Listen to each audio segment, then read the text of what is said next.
नमस्कार, आप देख रहे हैं गुड न्यूज टुडे। शाम के 7 बज चुके हैं। 7 सवाल लेकर हम हाजिर हैं। मैं हूं अनंत भट्ट। दिल्ली से कोलकाता तक ईडी इन दिनों एक्शन में है और ईडी के एक्शन पर रिएक्शन भी खूब हो रहा है। और ये रिएक्शन केवल जुबान तक सीमित नहीं है, बल्कि सड़क पर भी नजर आ रहा है। ईडी इन दिनों 2 हाई प्रोफाइल मामलों को लेकर सुर्खियों में है। एक तरफ नेशनल हेराल्ड मामले में कांग्रेस की अंतरिम अध्यक्ष सोनिया गांधी से पूछताछ चल रही है, तो दूसरी ओर शिक्षक भर्ती घोटाले में ममता सरकार के मंत्री पार्थ चटर्जी पर ईडी का शिकंजा कसा हुआ है। कार्यक्रम में हमारे आज के 7 सवाल इन्हीं मामलों को लेकर होंगे। पहले बात करेंगे नेशनल हेराल्ड केस में सोनिया गांधी से पूछताछ की। आज सोनिया गांधी से ईडी ने दूसरे दौर की पूछताछ की है। हमारा पहला सवाल इसी से जुड़ा है और हमारा सवाल है, सोनिया गांधी से दूसरे राउंड की पूछताछ में आज क्या हुआ। एक हफ्ते के अंदर यह दूसरा मौका है जब सोनिया गांधी ईडी के सामने पेश हुई हैं। पहली बार की तरह ही इस बार भी सोनिया से ईडी की पूछताछ के खिलाफ कांग्रेस फिर से सड़कों पर उतर आई।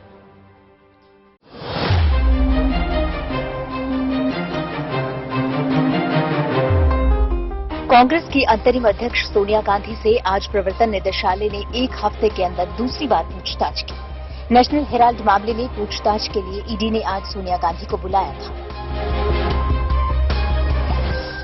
21 जुलाई के बाद दूसरे दौर की पूछताछ के लिए आज जब सोनिया गांधी 10 जनपद से बाहर निकली तो वहां कांग्रेस कार्यकर्ताओं की काफी भीड़ थी। 10 जनपद से सटे कांग्रेस मुख्यालय पर कांग्रेस के कार्यकर्ताओं का जमावड़ा था।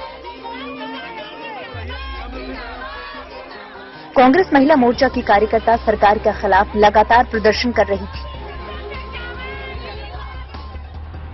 सुबह से प्रदर्शनकारी कांग्रेस दफ्तर के अंदर प्रदर्शन कर रहे थे और कह रहे थे कि सोनिया गांधी को जिस तरीके से दोबारा एनफोर्समेंट डायरेक्टोरेट दोबारा बुलाया गया है वो गलत है।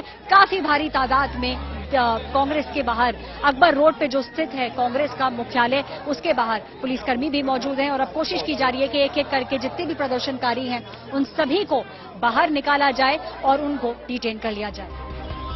सोनिया से ईडी की पूछताछ के विरोध में कांग्रेस कार्यकर्ता सड़कों पर उतर गए थे। कांग्रेस के प्रदर्शन को देखते हुए कांग्रेस मुख्यालय पर दिल्ली पुलिस ने सुरक्षा के पुख्ता इंतजाम किए थे। प्रदर्शन के बाद वहां से कांग्रेस के बड़े नेताओं को हिरासत में लिया गया। आप अच्छे झूठे केस बना के पूछताछ करो और इसमें तो आप कौन रोक सकता है। लेकिन सवाल ये है कि इन एजेंसीज का अगर यही काम है, जो विपक्ष में है उनको टारगेट करो, उनको नोटिस भेजो, छापे डालो, चार्जशीट करो, समन करो। और ये कहना है कि अगर कुछ छुपाने को नहीं तो हम पूछताछ से क्यों डर रहे हैं? कौन डर रहा है पूछताछ से? केस में कुछ दम नहीं है और लगातार हर बात का जवाब भी दिया जा रहा है। इससे पहले आज ईडी से पूछताछ के पहले सोनिया गांधी के घर पर प्रियंका गांधी वाड्रा पहुंची। जब सोनिया ईडी से पूछताछ के लिए निकली तो उनके साथ प्रियंका गांधी और राहुल गांधी भी साथ थे। प्रियंका गांधी तो सोनिया गांधी की जरूरी दवाएं लेकर उनके साथ ही ईडी दफ्तर गई। ईडी ने सोनिया गांधी से दूसरे राउंड के पहले चरण में लंच से पहले करीब 3 घंटे तक पूछताछ की, जिसमें उनसे यंग इंडियन लिमिटेड से उनके और कांग्रेस से जुड़े रिश्तों के बारे में पूछताछ की गई।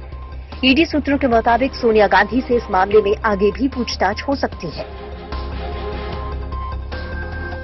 ईडी इससे पहले इसी मामले में राहुल गांधी से 40 घंटे से ज्यादा की पूछताछ कर चुकी है। Supriya Bhardwaj, Delhi, good news today.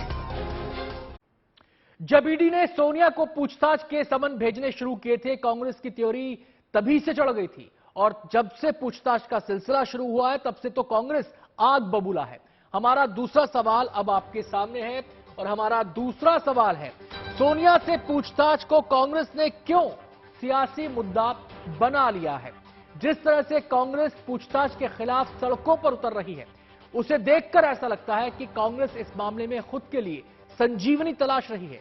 केवल कार्यकर्ता ही नहीं बल्कि नेशनल हेराल्ड मामले में खुद ईडी की पूछताछ का सामना कर रहे राहुल गांधी भी सड़कों पर आज उतर आए।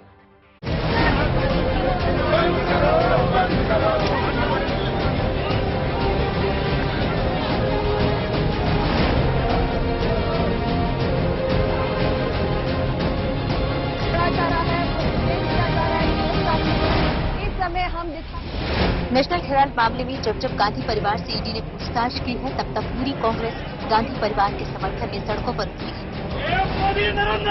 तो चाहे वो कांग्रेस के बड़े नेता हों या छोटे कार्यकर्ता, सभी अपने सर्वोच्च लीडरशिप के समर्थन में खड़े नजर आए।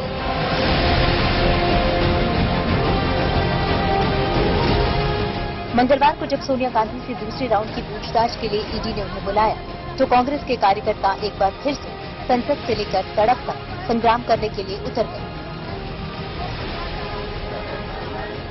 आज प्रदर्शन की कमान दिल्ली में राहुल गांधी ने खुद ही संभाली।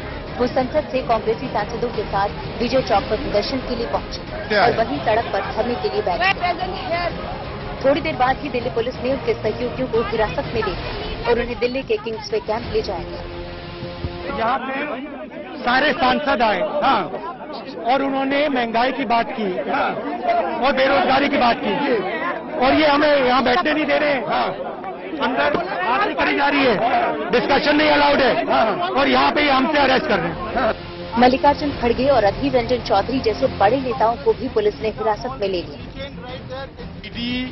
ईडी को ये सरकार ने इडियट बना दिया और इसके चलते इडियट की तरह काम करते हैं। जो सरकार की आदेश होते हैं, निर्देश होते हैं, वही पालन करते हुए सारे विपक्ष के खिलाफ वो जंग छेड़े हैं। सिर्फ ये सत्तारूढ़ पार्टी को खुशी करने के लिए उनको मन मुताबिक जो प्रतिशोध की राजनीति, ये प्रतिशोध की राजनीति को अंजाम देने के लिए आज ईडी बिल्कुल खड़े हुए हैं। दरअसल कांग्रेस ने ईडी की कार्रवाई को सियासी मुद्दे में तब्दील करने की पूरी कोशिश की, इसलिए वो सत्याग्रह के नाम पर देशव्यापी प्रदर्शन कर रहे हैं। देश के अलग अलग हिस्सों में कांग्रेस के कार्यकर्ता आज सड़कों पर उतरे। ये 4 तस्वीरें देश के अलग अलग हिस्सों में कांग्रेस के प्रदर्शन की। केरल के कन्नूर में कांग्रेस कार्यकर्ताओं ने रेल परिचालन ठप करने की कोशिश की। वहीं दूसरी तरफ इंदौर में यूथ कांग्रेस के उग्र प्रदर्शन की वजह से पुलिस को कांग्रेस कार्यकर्ताओं पर लाठीचार्ज करना पड़ा। चंडीगढ़ में कांग्रेस कार्यकर्ताओं ने अनोखे तरीके से प्रदर्शन किया और ईडी पर निशाना साधा, जबकि दिल्ली में कांग्रेस के सभी बड़े नेता सड़कों पर उतरे।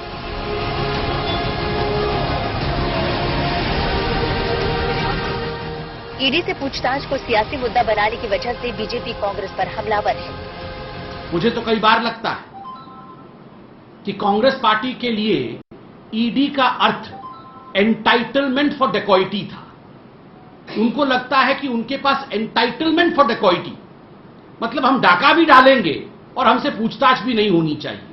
चोरी ऊपर से सीना जोरी, ये जो मुहावरा हिंदी का है, यदि किसी बच्चे को यह समझ में नहीं आ रहा है कि चोरी ऊपर से सीना जोरी इसका अर्थ क्या होता है, तो कांग्रेस के व्यवहार को देखे कि 5,000 करोड़ रुपए गबन भी करेंगे और प्रश्नों का उत्तर भी नहीं देंगे। ईडी के बहाने ही सही कांग्रेस के बड़े नेता और छोटे नेता सभी इस मुद्दे पर एकजुट होकर सड़कों पर उतर रहे हैं।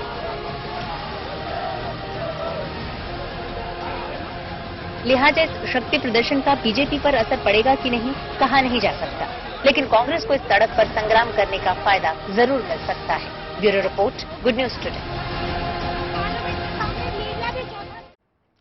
सोनिया से पूछने के लिए ईडी के पास सवालों की लंबी चौड़ी फहरिस्त है। बताया जाता है कि पहले राउंड की पूछताछ में भी ईडी ने सोनिया पर सवालों की बारिश की थी। जानकारी के मुताबिक आज भी ईडी ने सोनिया से नेशनल यंग इंडियन लिमिटेड से जुड़े कई सवाल पूछे हैं। हमारा तीसरा सवाल अब आपके सामने है और हमारा सवाल है, ईडी ने सोनिया गांधी से आज क्या क्या सवाल पूछे।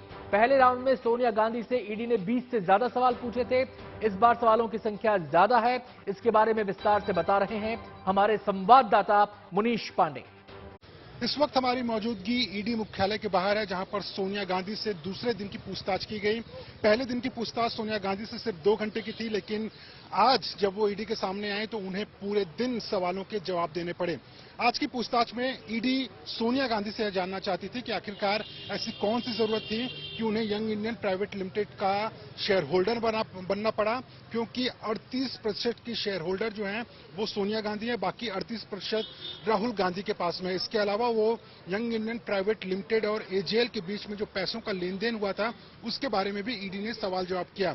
सबसे मुख्य जो सवाल था ईडी का वो सोनिया गांधी को इस बात को लेकर था कि आखिरकार जो एजेएल और यंग इंडियन प्राइवेट लिमिटेड के बीच में पैसों का लेन देन हुआ था उसमें क्या कोई जानकारी सोनिया गांधी को पहले से दी गई थी या सोनिया गांधी ने इस बारे में कोई भी जानकारी दूसरे कांग्रेस नेताओं से मांगी थी। इसके अलावा ईडी इस मामले की जांच कर रही है कि आखिरकार यंग इंडियन प्राइवेट लिमिटेड जो साल 2010 में एक कंपनी बनी थी, उस कंपनी के डायरेक्टर सोनिया गांधी और राहुल गांधी थे।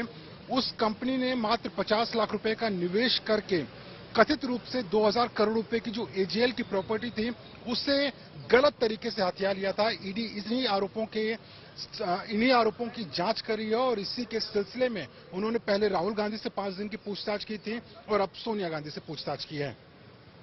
कैमरामैन रितेश के साथ मुनीश पांडे, जीएनटी के लिए। कांग्रेस के दो सबसे बड़े चेहरे सोनिया गांधी और Rahul Gandhi national Herald case में घिरे हुए हैं। दोनों को ईडी की पूछताछ से गुजरना पड़ रहा है। कांग्रेस कह रही है कि यह मामला ही नहीं है। बीजेपी का कहना है कि भ्रष्टाचार का पुख्ता केस है। हमारा चौथा सवाल अब आपके सामने है और हमारा सवाल है, नेशनल हेराल्ड मामले में आगे क्या हो सकता है? इस मामले में सोनिया राहुल से पूछताछ के बाद सबके मन में यह सवाल है कि आखिर आगे क्या होगा। इसके बारे में विस्तार से बता रहे हैं हमारे संवाददाता मुनीश पांडे। दरअसल 2012 में सुब्रमण्यम स्वामी ने कोर्ट के सामने एक याचिका दायर की थी और उसमें उन्होंने आरोप लगाया था कि सोनिया गांधी और राहुल गांधी एक कंपनी बनाते हैं और उस कंपनी का नाम होता है यंग इंडियन प्राइवेट लिमिटेड और इस कंपनी के जरिए गलत तरीके से 2000 करोड़ रुपए की जो एजेएल की प्रॉपर्टीज थी, जो संपत्ति थी, वो यंग इंडियन प्राइवेट लिमिटेड हथिया लेती है। उसके बाद साल 2012 में कोर्ट ने इस पर एक आदेश दिया कि शुरुआती दौर में ये लग रहा है कि कहीं न कहीं इस मामले में गलत तरीके से पद का दुरुपयोग हुआ है, गलत तरीके से इस कंपनी को बनाया गया है और पैसों की हेराफेरी हुई है। जिसके बाद में ईडी ने धारा 5 पीएमएलए यानी कि prevention of money laundering act के तहत मामला दर्ज किया और उसके बाद में इस मामले की जांच शुरू की। इस मामले में ईडी का कहना है कि उन्होंने पहले भी कांग्रेस के कई ऐसे डायरेक्टर्स और जो एजेएल और यंग इंडियन प्राइवेट लिमिटेड के ऑफिस बेयरर्स यानी कि सुमन दुबे, उसके अलावा कांग्रेस के नेता पवन बंसल और मल्लिकार्जुन खड़गे से भी पूछताछ की थी, लेकिन सिर्फ 2 शख्स थे जिनसे की पूछताछ नहीं की गई थी। पहले शख्स थे राहुल गांधी और दूसरी शख्स थी सोनिया गांधी और इसी वजह से राहुल गांधी की 5 दिन की पूछताछ के बाद में सोनिया गांधी की पूछताछ बेहद महत्वपूर्ण थी और इसी वजह से ईडी का कहना है कि वो सोनिया गांधी से पूछताछ कर रहे हैं। वैसे हल्ला केवल नेशनल हेराल्ड केस को लेकर ही नहीं हो रहा। पश्चिम बंगाल का शिक्षक भर्ती घोटाला भी सुर्खियों में बना हुआ है। इस मामले में भी जांच जैसे जैसे आगे बढ़ रही है, परतें खुलती जा रही हैं। हमारा 5वां सवाल अब आपके सामने है और हमारा सवाल है, कोलकाता कैश कांड में क्या है काली डायरी का राज? बताया जाता है कि मामले में आरोपी पार्थ चटर्जी की करीबी अर्पिता के घर से एक काली डायरी मिली है।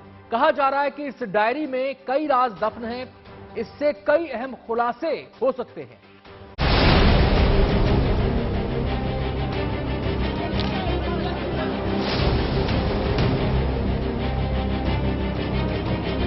शिक्षक घोटाला मामले में जैसे जैसे जांच आगे बढ़ रही है, कई अहम खुलासे सामने आ रहे हैं और इन सारे खुलासों में Arpita Mukherjee centre of attraction बनी हुई है।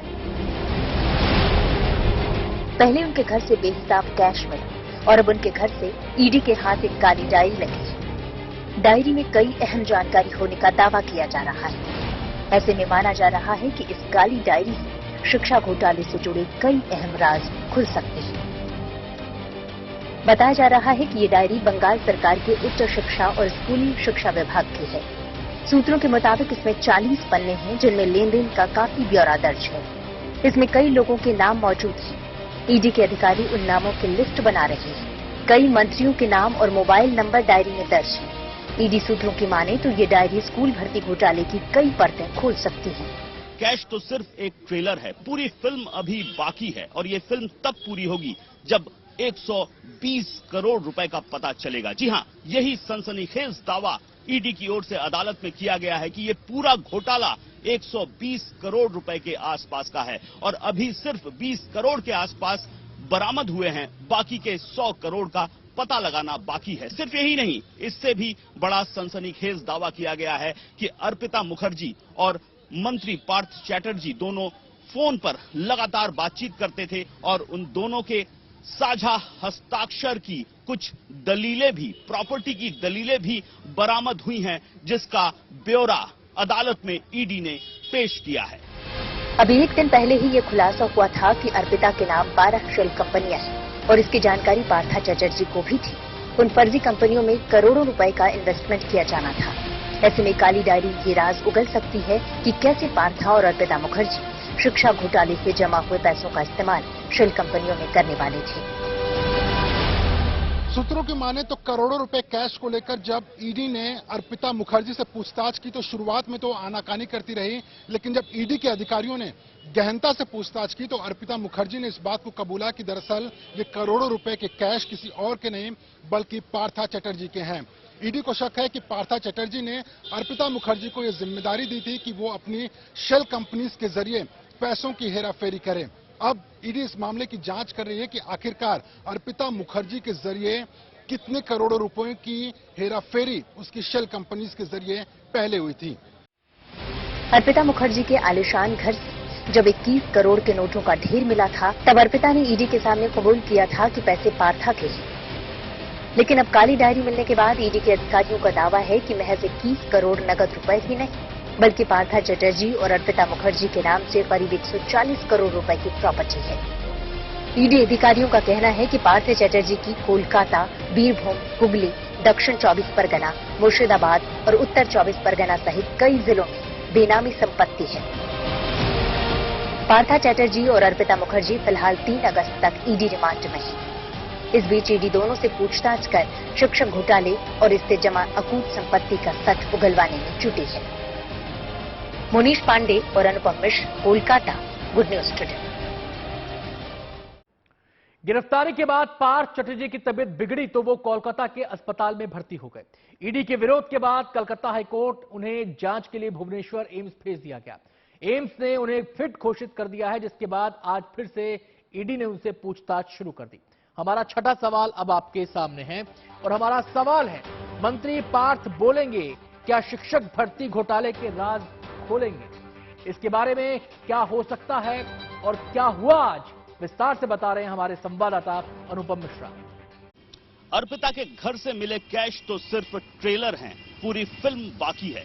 जी हां, ऐसा ही कुछ कहना है ईडी का। ईडी ने अदालत में कहा है, दावा किया है कि ये पूरा घोटाला एसएससी घोटाला 120 करोड़ का है और अभी तो सिर्फ 20 करोड़ रुपए के आसपास बरामद हुए हैं।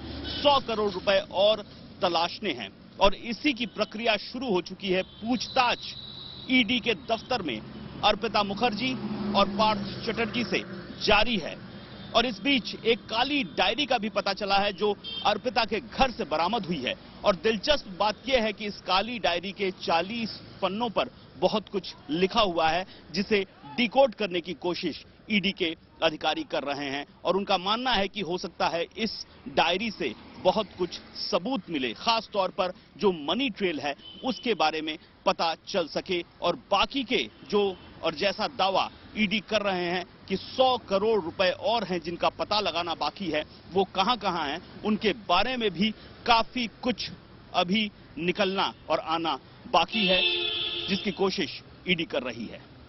कैमरामैन अर्घो घोष के साथ अनुपम मिश्र, जीएनटी, कोलकाता। ईडी के एक्शन ने सियासत को भी सुलगा दिया है। पार्टियों के बीच तलवारें खिंच गई हैं। बीजेपी ईडी की जांच को जायज ठहरा रही है और वहीं विरोधी इसे बदले की कार्रवाई बता रहे हैं। हमारा 7वां और आखिरी सवाल अब आपके सामने है और सवाल है, ईडी की कार्रवाई पर क्यों हो रही है सरकार और विपक्ष में तकरार? आइए देखते हैं ईडी के एक्शन पर कैसे लड़ी जा रही है जुबानी सियासी जंग।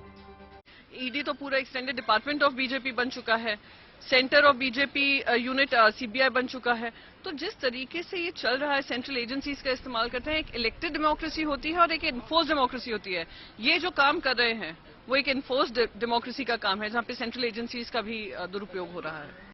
सरकार जिस तरह से इस देश को चला रही है, मेरा मानना है कि आंदोलन के अलावा हमारे पास कोई रास्ता नहीं है। हम सदन के अंदर और सदन के बाहर भी हम आंदोलन करेंगे क्योंकि ये सरकार इतनी मैं मानती हूँ डिक्टेटोरियल है। ये कहाँ का न्याय है? ये जो हरकतें चल रही है, अब समय आ गया है ईडी के डायरेक्टर को, सीबीआई के डायरेक्टर को, इनकम टैक्स के चेयरमैन को जाके प्रधानमंत्री जी से, अमित शाह जी से बात करनी चाहिए कि बहुत हो चुका है, पूरे देश के अंदर आतंक मचा हुआ है, हमारी एजेंसियों की जो साख है वो सब समाप्त हो रही है, देश हित में नहीं है, ये वक्त आ गया है। हर व्यक्ति डरा हुआ देश के अंदर, कब इनकम टैक्स आ जाए, कब ईडी आ जाए, कब अटैच कर दे हमारी प्रॉपर्टी को। कार्यक्रम में आज इतना ही। वक्त हो गया एक छोटे से ब्रेक का, लेकिन आपको कहीं नहीं जाना है, क्योंकि ब्रेक के बाद आप मेरे साथ देखिए फैक्ट चेक।